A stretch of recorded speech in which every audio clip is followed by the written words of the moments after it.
It is day 240 of our 2020 Focus Bible reading, and we are looking at 3 John. This is what we read. The elder, to my dear friend Gaius, whom I love in the truth. Dear friend, I pray that you may enjoy good health and that all may go well with you, even as your soul is getting along well. It gave me great joy when some believers came and testified about your faithfulness to the truth, telling how you continue to walk in it. I have no greater joy than to hear that my children are walking in the truth. Dear friend, you are faithful in what you are doing for the brothers and sisters, even though they are strangers to you. They have told the church about your love. Please send them on their way in a manner that honors God.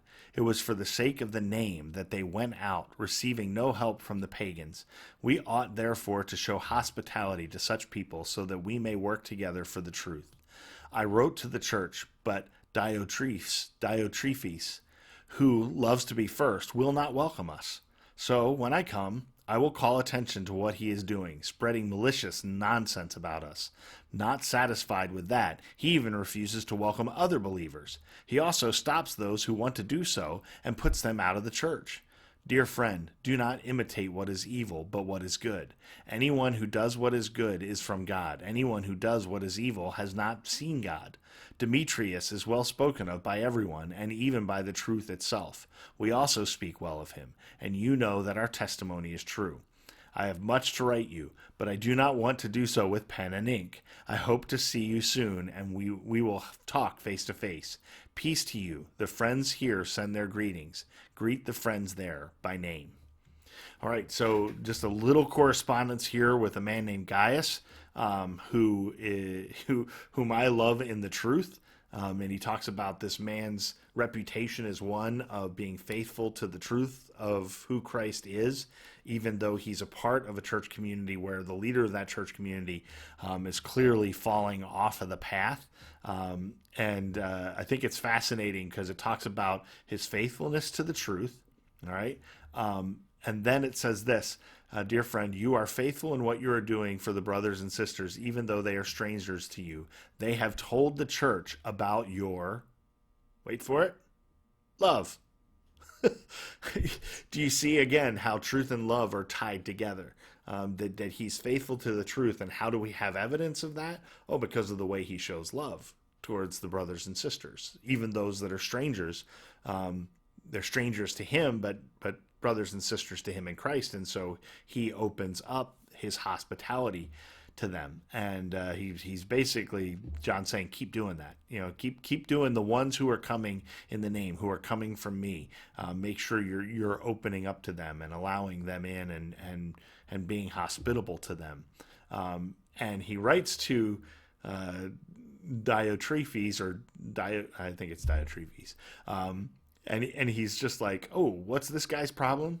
He loves to be first. Will not welcome us. Ooh. Okay, so this is that. Remember I said there are different expressions of love and not every one is good? Oh, this guy's got a love and he loves himself. He loves himself. He wants to be first. Doesn't want to let in one of the apostles. Oh my goodness, you let in somebody who actually walked and talked with Jesus. Diotrephes, he's not going to be first anymore. People are going to look to John. Oh, there's a problem.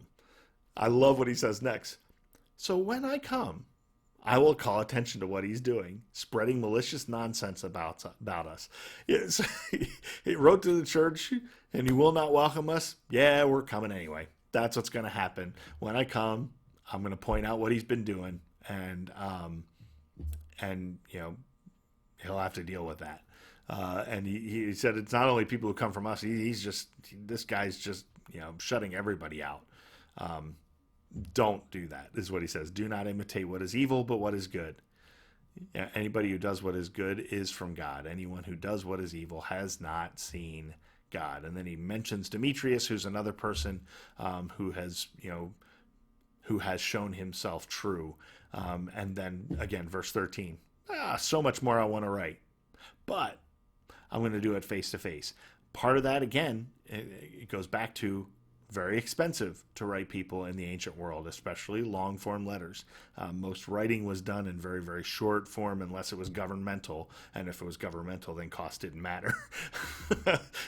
Some things never change. But for personal correspondence, for you to write pen and ink, and which is stylus and ink, it's papyrus or vellum or things like that. It was an expensive task because you could be a person who could read. That didn't necessarily mean you could write or write in a way that was helpful for others to read. So this was an expensive process. So of course he's going to defer, especially if he knows he's coming to talk with him face to face, and he's going to be coming soon.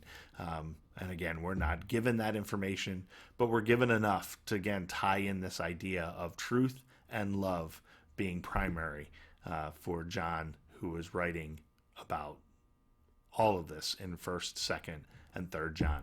All right, that's it for today. We will see you tomorrow as we start the last book in the New Testament, the book of Revelation. See you then.